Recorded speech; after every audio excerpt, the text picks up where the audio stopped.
Hello and welcome to Storyboard. I'm Shibani Gharat, but before we begin the show, let's take a look at some of the big happenings from the world of advertising and marketing this week.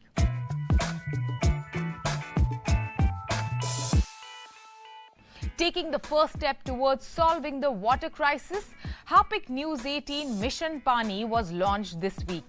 It is an initiative towards saving water. The aim is to change attitude and improve efficiency in the usage of water. What is in it for brand Harpic? Let's find out. Harpic has been associated for over 100 years with the entire mission of providing clean and hygienic access of sanitation across the world. So now, over the 5 years, if you've seen, Harpic has been associated with Banega Swachh India and the Swachh Bharat mission, which was focused on providing sanitation for all. Now we realized that both sanitation as well as water are interlinked. So water enables sanitation. And that's when we decided to actually partner with Network 18 on the cause of Mission Pani. Beverage major Coca-Cola has entered India's niche but potentially high-volume non-alcoholic malt drinks market in a big way with its global brand Barbican. As a part of the pilot, Barbican is imported and available at around 3,000 select outlets across metropolitan cities. And finally, Cadbury Dairy Milk Silk has roped in Karthik Aryan as their new brand ambassador. And now let's get on with the rest of the show. Wendy Clark, CEO DDB Worldwide, recently made her second visit to India, a market she says is very important to the agency. As someone who started out in this industry as a receptionist, Clark has emerged as one of the few women at the CEO position in a creative agency setup. We caught up with her on her recent visit. Let's hear the excerpts from this conversation.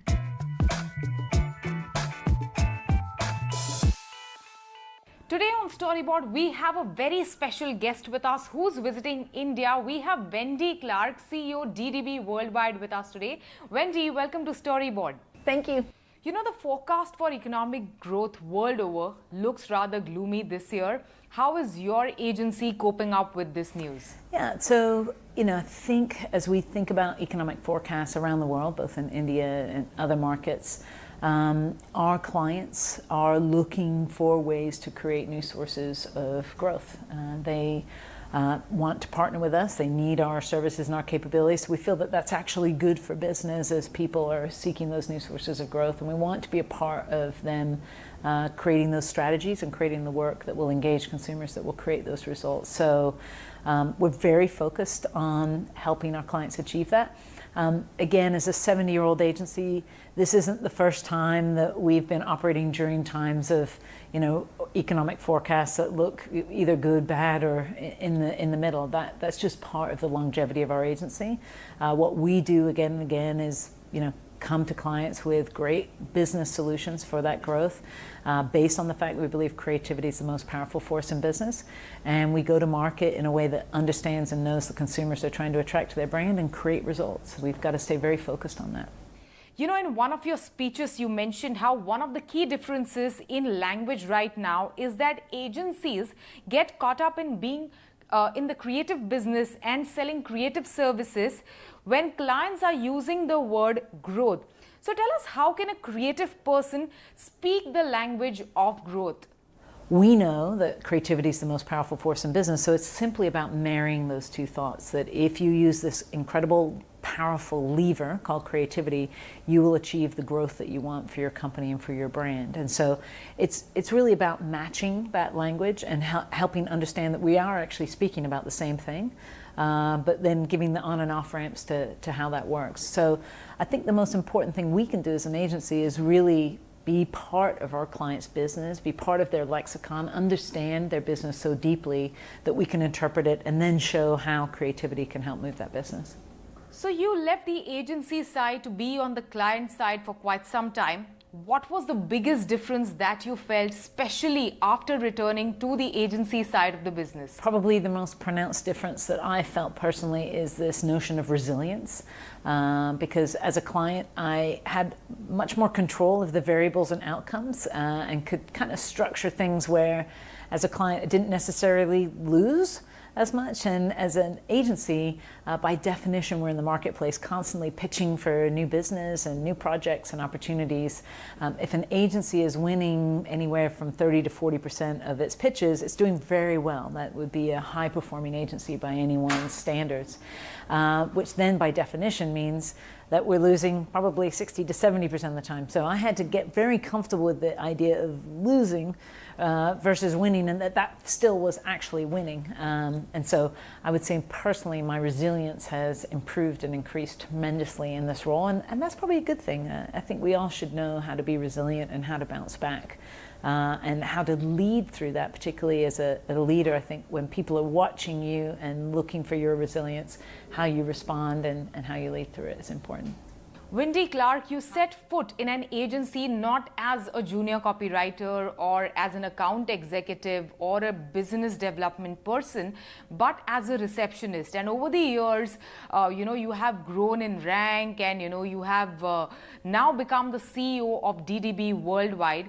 Tell us, what is the difference in the young agency talent that you see today? Is it more hard or is it more easy for them? Well, we have a great Usain Bolt quote that we use a lot at the agency.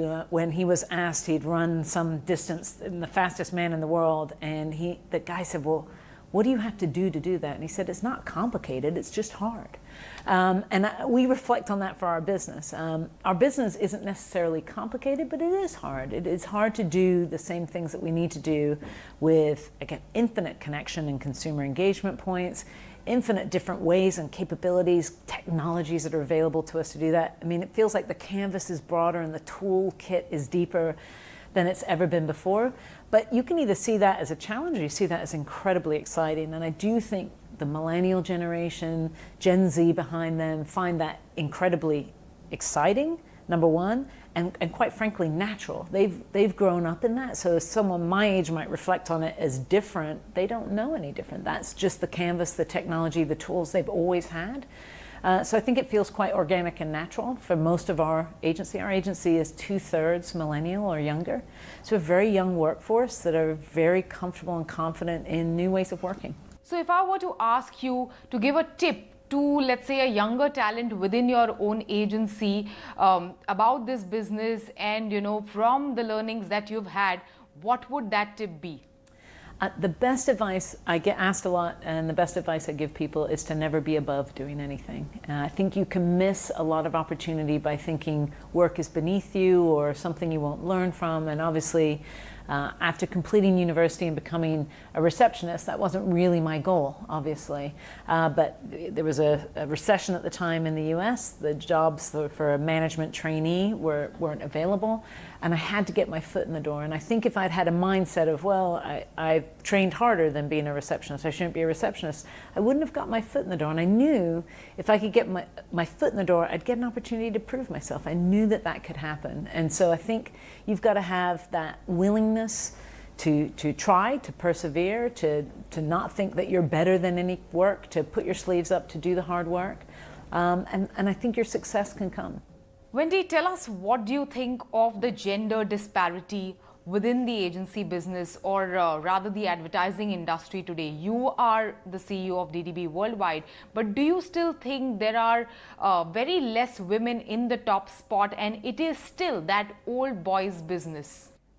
It's sort of a yes and no answer. On the one hand, I have been working for 28 years, and so I can reflect on that 28-year journey and think, gosh, it's markedly different than it was 28 years ago. No question we've made incredible progress.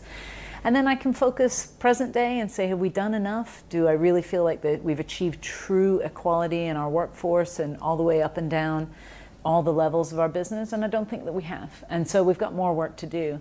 I do think one of the things we've got to do is start moving the conversation to specifics, actions, appointments that we're making. So because you can put a good narrative on this. I can tell you I believe in it. I can tell you that we have great ambitions and desires, but unless those convert into actions of appointing women and driving different outcomes and implementing training programs that will identify the next talent and making sure and checking those ratios, I don't know that the the narrative will convert. And so that's very much what we're focused on. We have women now running our dedicated sales agency in Barcelona, our Berlin office, our Melbourne office, our Sydney office, our New York office, and I can rattle off the women in leadership roles across our network. And the responsibility for me, for them, is to create a wake around them that raises more women into positions so that we resolve any inequality that exists in our business.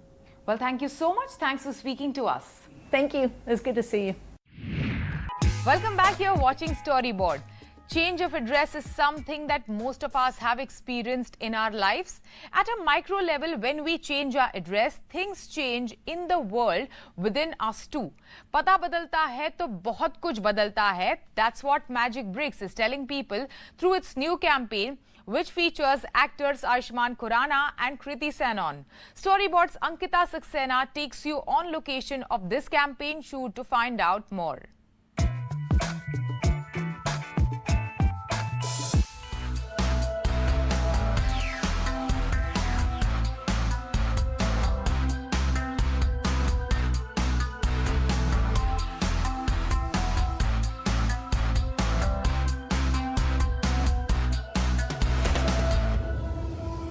Known for his unconventional choices, he has managed to impress the box office and the critics, and now he's also a national award winner.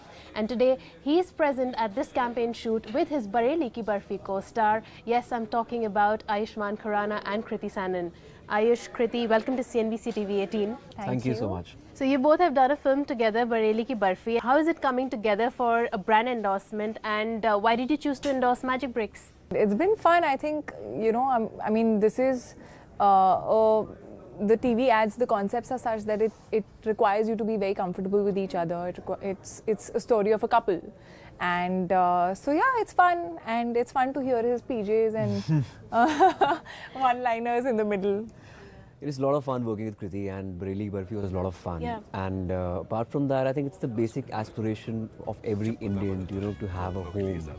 And that's the first aspiration of every Indian. It's a great connect with the masses through Magic Bricks. Yeah. It's a great brand to be associated with. Ayushmann, given your recent string of successes, you clearly have an eye for good scripts.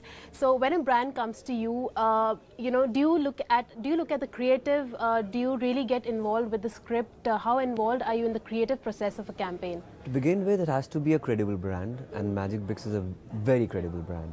And it's all about credibility for me when it comes to scripts or working with somebody or working for a brand. And of course, creatives, they have to be in sync with your sensibilities. Yeah. And I think this particular ad film shoot, it's wonderful. Yeah. It's quirky, it's fun, it's young, and caters to the masses. Anything done creatively has to be collaborative, you know, it has to be like the director, the team, you know, the brand. So what they're trying to say through the TVC has to come across right. But at the same time, we as actors have to be responsible enough that we're not sort of saying something which we don't believe in. And similarly, I think when I choose a brand or when I'm endorsing a brand, I keep in mind that I believe in the values that the brand stands for. That's very, very important. You know, recently, a couple of weeks back, the Lok Sabha has passed the Consumer Protection Bill that also brings the celebrities under a scanner, and they will be penalized for misleading advertisements. So do you think, is it fair to hold a celebrity accountable for brands that have been at the receiving end of a backlash? I think that's why we go for credibility. Like if you are going with credible brands who stand for their principles and their market is strong and it's governed by their success and also by the support of the masses and the customers and consumers. So if you're going with the great brands, good brands, credible brands, so I guess you don't have to think about these things. Of course, you do your own research when you're choosing a particular brand. You know, actually, I find it very tricky. Like, I do agree with him completely that I would not go for a brand that I sort of don't believe in. Yeah. And yes, if I am saying that the brand stands for these things in a commercial, that means I'm also responsible when, you know, it falters. But at the same time, there are certain things that are not in our hands, like, you know, you don't like know checking what's there in a certain product. chemicals in certain kind of products, you know, it's not something that I can really do. I've been told that it has so and so product chemicals, but what if it doesn't? Like, it's, I think it's then you tricky. need to then you need to make sure that it's passed certain tests and all, which have proved some stuff. Yeah. And yeah, but in those cases it might be tricky. But how will this impact you choosing your brands? What will you tell your teams? Like, will you have a checklist now for brands that you'll endorse in the brands that you'll probably pass? I've always been a little cautious of what I'm endorsing, and I don't go with like any or every brand. For me, quality matters a lot. And even as a consumer, you know, so I think if there is something that I would not want to go for as a consumer, I will not endorse it. Yeah. So I have to make sure that I can be the consumer of the particular brand that I am endorsing. And with this bill being passed, I think we have to be extra cautious now. Always cautious, of course, we're going with credibility, but again, now it's a little more. Yeah. Social media is a huge connect with the masses. Do you also extend your brand associations to social media? Absolutely, I do. I think, I mean, if that's a way that I reach out to, you know, some fans or some audiences, whether it's for films, whether it's, you know, my personal life in general, a part of which I like to share with them, or whether it is brands. Yeah, so I do sort of share something that I'm endorsing, whether it's a TVC or it's a new collection of, you know, a line that's coming out. I think that is just a way of making the audience aware of it. Yeah. And social media is not just about promoting your films or promoting brands, it's also an insight in your own personality, that what are you as a real person. And in fact, your followers, your connect with the people, it reflects to that. Like if you are showing your different interests on social media, and your credibility builds according to that. And of course, this is the day and age where probably it's bigger than anything else. Digital platform is huge. Yeah. All right, thank you both for joining us. Thank you. Thank you so much. Hi Prasoon, welcome to CNBC-TV18. Thank you. Prasoon, so tell us about this new campaign for Magic Bricks and what was the consumer insight behind it? So the new campaign is based on a very strong insight, which is a change of address brings something positive in your life. The insight that we capture this insight as पता बदलता है तो बहुत कुछ बदलता है. All about shifting homes for varied reasons, and it's not only about shifting homes, rather it's about property per se, right? It's not only about looking at home segment.